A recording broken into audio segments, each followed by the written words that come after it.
Film Conclave yang bercerita tentang intrik dan konflik dalam pemilihan Paus sebagai pemimpin Gereja Katolik dunia menimbulkan banyak kritik. Film ini sudah beredar di AS sejak 25 Oktober tahun lalu.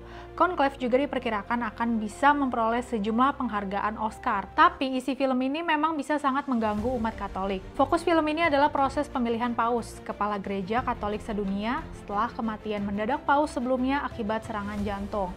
Pemilihan Paus baru dilakukan melalui konklav yang merupakan pertemuan kardinal dari seluruh belahan dunia. Yang jadi tokoh utama film ini adalah Kardinal Thomas Lawrence yang diperankan oleh Ralph Fiennes. Lawrence ditugasin buat mimpin proses pemilihan. Dalam konklav digambarkan dalam proses pemilihan terdapat intrik tersembunyi, rahasia kelam, sampai agenda politik. Suara Dewan Kardinal terbagi antara kelompok konservatif dan progresif. Ada sosok kardinal misterius yang datang dari Timur Tengah. Ada juga kardinal yang menghamili biarawati. Ada pula kardinal yang memiliki antipati terhadap Islam. Film ini dikritik karena dianggap bertentangan dengan tradisi pemilihan paus yang sebenarnya. Salah satunya Pastor Marcel di akun TikToknya @marcelsmm pada 15 Februari lalu. Pastor Marcel beberin 5 catatan kritis terhadap film Conclave dari sudut pandang Gereja Katolik. Pertama, kesalahpahaman soal konsep konklav. Di film, konklav diceritakan sebagai proses pemilihan paus yang penuh dengan intrik politik. Padahal menurut Marcel, dalam tradisi Katolik, konklav seharusnya merupakan proses doa dan bimbingan Roh Kudus bagi para kardinal dalam memilih paus.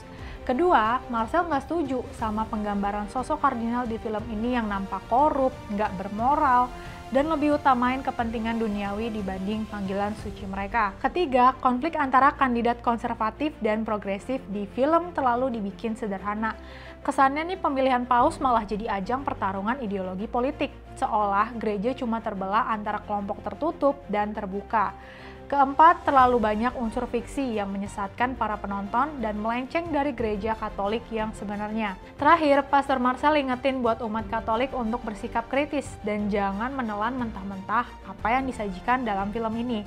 Kritik Pastor Marcel ini sangat bisa dipahami ya, karena film ini memperlihatkan konklav sebagai proses yang penuh dengan ambisi kekuasaan. Tapi di pihak lain, rasanya kita juga perlu tahu bahwa sebenarnya pemilihan paus dalam tradisi gereja Katolik nggak murni atas tuntunan Roh Kudus. Misalnya nih, pas konklav pemilihan paus tahun 1903, di mana sebenarnya Kardinal Mariano Rampolla hampir menang. Tiba-tiba aja Kaisar Austria-Hongaria pakai hak vetonya karena Rampolla dikenal progresif. Akhirnya Paus Pius X yang lebih konservatif dipilih. Kalau murni dipilih Roh Kudus, kenapa bisa ada hak veto dari manusia? Bisa dibilang, dari dulu pun pemilihan paus itu pasti ngelibatin lebih dari sekedar doa dan bimbingan Roh Kudus. Ada kepentingan politik, permainan kekuasaan, dan strategi yang ikut berperan. Dari veto kerajaan, suap, nepotisme, sampai lobi-lobi modern dalam Vatikan, semua ini jadi bukti prosesnya jauh lebih kompleks dari yang terlihat. Apa Roh Kudus tetap punya peran? Pastinya.